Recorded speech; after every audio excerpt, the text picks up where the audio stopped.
Salam Bapak Ibu Guru hebat, perkenalkan saya Pinhas Mariudi. Saya adalah mahasiswa PPG dalam jabatan. Kategori 1 Angkatan Pertama tahun 2023 pada Universitas Sultan Ageng Tirtayasa. Izinkan saya untuk berbagi tentang refleksi aksi pada PPL yang pertama.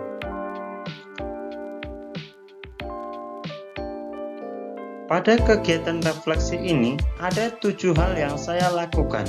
Di antaranya, yang pertama adalah kendala yang dihadapi. Kendala ini adalah yang saya hadapi selama saya melaksanakan aksi PPL yang pertama. Yang kedua, yaitu tahapan proses pembelajaran yang tidak sesuai. Yang ketiga, yaitu solusi dari kendala yang terjadi pada poin yang ke-1. Kemudian yang keempat, kelebihan dan kekurangan pembelajaran. Sebagai seorang guru, kita harus bisa mengetahui kelebihan dan kekurangan dalam setiap proses pembelajaran. Untuk yang kelima, observasi pembelajaran. Kegiatan ini dilakukan untuk mengukur sejauh mana keberhasilan kita dalam menerapkan RPP atau modul ajar yang sudah kita susun. Yang berikutnya, analisis hasil belajar. Dan yang ketujuh yaitu refleksi secara keseluruhan. Refleksi secara keseluruhan adalah kegiatan di mana kita merefleksi setiap tahapan pada kegiatan aksi PPL 1 dari mulai perencanaan, pelaksanaan hingga pada tahap penilaian. Pada tahapan kendala yang saya hadapi, ada 4 kendala yang saya hadapi.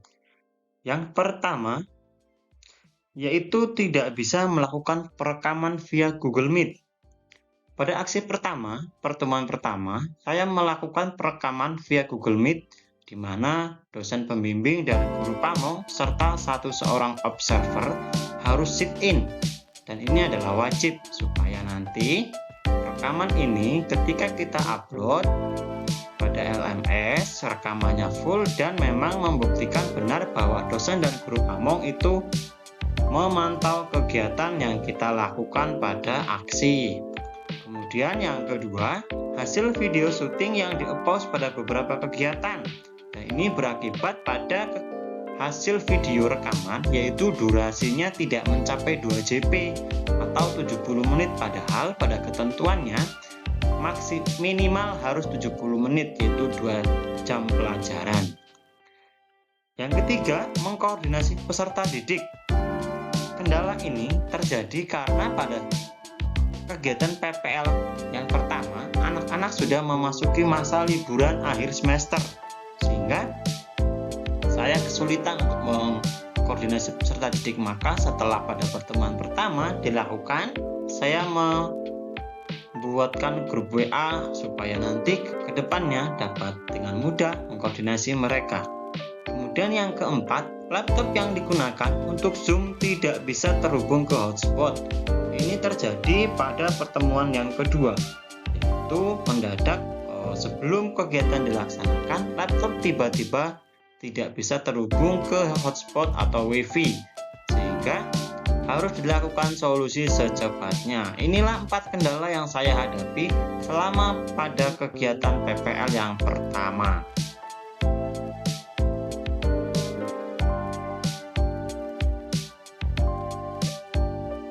Pada tahapan pembelajaran yang tidak sesuai, sesungguhnya tahap pembelajaran yaitu kegiatan pendahuluan, kegiatan inti, dan kegiatan penutup sudah dilaksanakan secara keseluruhan. Namun dalam tahapan pelaksanaannya, masih saja ada beberapa yang berubah dari yang dituliskan. Seperti ketika pada pertemuan pertama, di kegiatan penutup, refleksi pembelajaran hanya dilakukan secara klasikal. Dan pada pertemuan kedua, lagu Indonesia Raya tidak dinyanyikan. Sebagai saran untuk teman-teman yang nanti apabila melaksanakan kegiatan PPL, sebaiknya kegiatan refleksi itu dilakukan secara tertulis dan menuangkan hasilnya pada sebuah kertas atau asesmen yang digunakan, supaya Ketika mengumpulkan hasil dari kegiatan aksi, itu sudah terangkum semuanya dan dapat digunakan sebagai acuan untuk membuat laporan.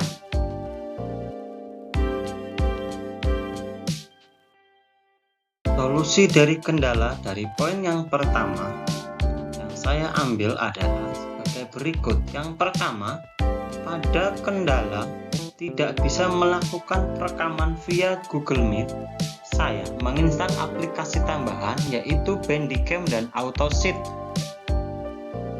Aplikasi Bandicam ini adalah yang saya gunakan untuk melakukan perekaman. Namun ini juga terbatas, yaitu hanya dapat berlangsung 10 menit. Kemudian pada AutoSheet ini juga memiliki keterbatasan, yaitu apabila rekaman Bandicamnya terhenti, maka fungsi AutoSheet ini pun berubah, sehingga secara otomatis ketika Bandicam melakukan perekaman, maka tombol AutoSheet ini juga harus diaktifkan.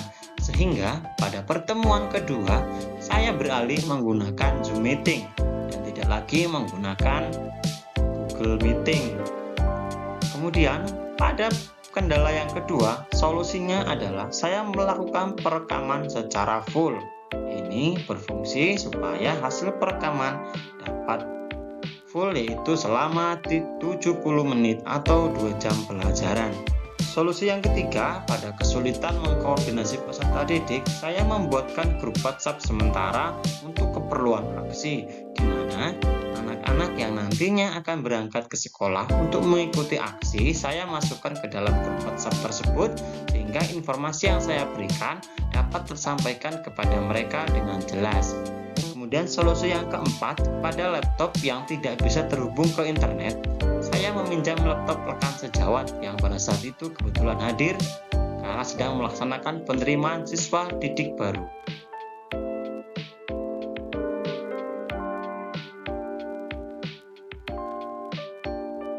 Kelebihan dan kekurangan pembelajaran antara lain sebagai berikut. Yang pertama yaitu memanfaatkan TPACK pada pembelajaran. Yang kedua, proses pembelajaran berpusat pada peserta didik. Yang ketiga, peserta didik menjadi lebih antusias. Yang keempat, materi ajar lebih cepat dimengerti oleh peserta didik. Hal ini terjadi karena dengan adanya bantuan teknologi berupa Infocus yang kita pergunakan untuk menampilkan materi dan media. Jadi peserta didik antusiasnya bertambah sehingga materinya lebih cepat dimengerti. Kemudian pada tahap kelemahan ada beberapa hal, namun saya menuliskan ada 2. Yang pertama adalah yaitu ada beberapa peserta didik yang memanfaatkan bahan praktik untuk mengusili teman. Hanya anak-anak terkadang sifat usil itu memang selalu ada. Kemudian yang kedua, waktu yang terbatas pada kegiatan diskusi dan presentasi. Ini terlihat pada saat diskusi dan presentasi, anak-anak terlihat seperti terburu-buru karena mengingat waktunya hanya 70 menit. Dan itu pun pada kegiatan diskusi dan presentasi hanya dibatasi 15 menit. Mungkin pada pertemuan selanjutnya saya akan menambah waktu atau durasi pada kegiatan diskusi dan presentasi supaya anak-anak tidak tergesa-gesa dalam menyampaikan hasil diskusinya pada saat mempresentasikan di depan.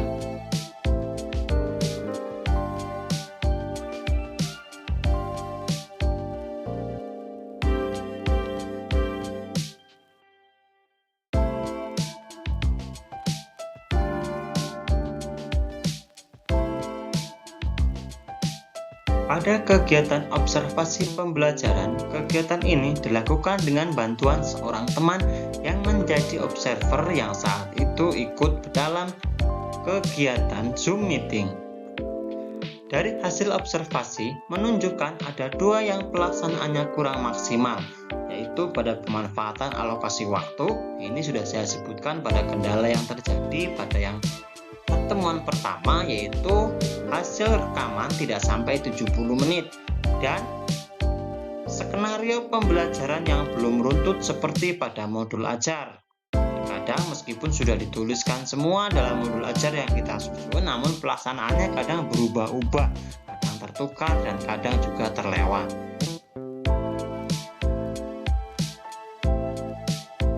Setelah melakukan proses pembelajaran, hal yang tidak boleh terlewat bagi seorang guru adalah menganalisis hasil belajar. Ini bertujuan untuk mengetahui sejauh mana keberhasilan proses pembelajaran yang kita terapkan kepada peserta didik. Berdasarkan analisis hasil belajar, dapat disimpulkan bahwa pembelajaran IPAS dengan menerapkan model pembelajaran problem-based learning dan metode demonstrasi, diskusi, serta kolaborasi berhasil dalam mengembangkan beberapa sikap dalam profil pelajar Pancasila dan meningkatkan motivasi belajar peserta didik. Hal tersebut ditunjukkan dengan nilai rata-rata kelas yang memperoleh nilai 83 dengan predikat baik. Ini adalah hasil belajar pada pertemuan kedua yang saya gunakan sebagai sampel. Yang terakhir yaitu refleksi secara keseluruhan. Dalam tahapan kegiatan ini, saya selaku mahasiswa merefleksi semua kegiatan yang sudah saya laksanakan untuk mengetahui apa saja yang belum dan apa saja solusi yang akan diambil. Yang pertama, kegiatan apa yang belum dilaksanakan dalam pembelajaran ini. Kemudian yang kedua, kegiatan apa yang sudah dilaksanakan. Yang ketiga, upaya yang dilakukan untuk mengatasi hal yang belum dilaksanakan itu apa. Kemudian dan yang keempat adalah upaya yang akan dilakukan untuk keberlanjutan dan kegiatan yang sudah dilaksanakan. Yang pertama, pada kegiatan apa yang belum dilaksanakan dalam pembelajaran ini, saya menuliskan seperti di awal tadi, yaitu melakukan refleksi secara tertulis. Nah, ini buat teman-teman, ini penting ya, dan menuangkan hasilnya pada lembar refleksi, serta memaksimalkan alokasi waktu jumlah jam pelajaran. Ini juga sangat penting supaya nanti hasil rekaman anak teman-teman jangan sampai kurang dari 70 menit, apalagi hanya 10-30 menit, nanti takutnya berdampak pada nilai yang akan kita terima. Kemudian yang kedua, kegiatan apa yang sudah dilaksanakan dalam pembelajaran ini. Yang tentunya yang pertama, saya mendapatkan bimbingan dan arahan dari dosen pembimbing dan guru pamong, serta bagaimana langkah dan strategi yang akan dilakukan pada pelaksanaan PPL aksi yang pertama. Dan yang kedua yaitu sharing melalui video Zoom, juga grup WhatsApp. Buat teman-teman yang nanti mengikuti tahapan PPG ini, jangan lupa untuk memanfaatkan aplikasi Zoom atau grup WhatsApp-nya untuk berkomunikasi. Tanyakan saja hal-hal apa yang belum jelas, kemudian langkah apa yang kita ambil dan kendala apa saja yang kita hadapi, sampaikan. Nanti di sana kita akan banyak sekali mendapatkan masukan yang sangat positif yang tentunya berdampak baik bagi diri kita sebagai mahasiswa. Kemudian yang ketiga yaitu mengupload video hasil editing ataupun yang secara utuh. Kemudian yang ketiga, upaya yang dilakukan untuk mengatasi hal yang belum dilaksanakan, yaitu melakukan diskusi dengan rekan sejawat dan meminta saran dari kepala sekolah untuk perbaikan proses pembelajaran. Ini berkaitan dengan aksi yang dilakukan pada sekolah ya teman-teman. Kemudian untuk yang terakhir, upaya apa yang akan dilakukan untuk keberlanjutan dari kegiatan yang sudah dilakukan. Yang pertama, membangun komunikasi yang baik dengan teman-teman mahasiswa PPG. Yang kedua, mengikuti arahan dan saran dari dosen pembimbing dan guru pamong dengan harapan untuk mendapatkan hasil yang lebih baik pada pelaksanaan aksi berikutnya. Demikianlah tadi Bapak Ibu guru hebat, refleksi kegiatan PPL 1 yang saya laksanakan di SD Negeri 20 Krui, Kecamatan Bangkunat, Kabupaten Pesisir Barat. Semoga kita semua dalam keadaan sehat, baik fisik maupun mental. Terima kasih.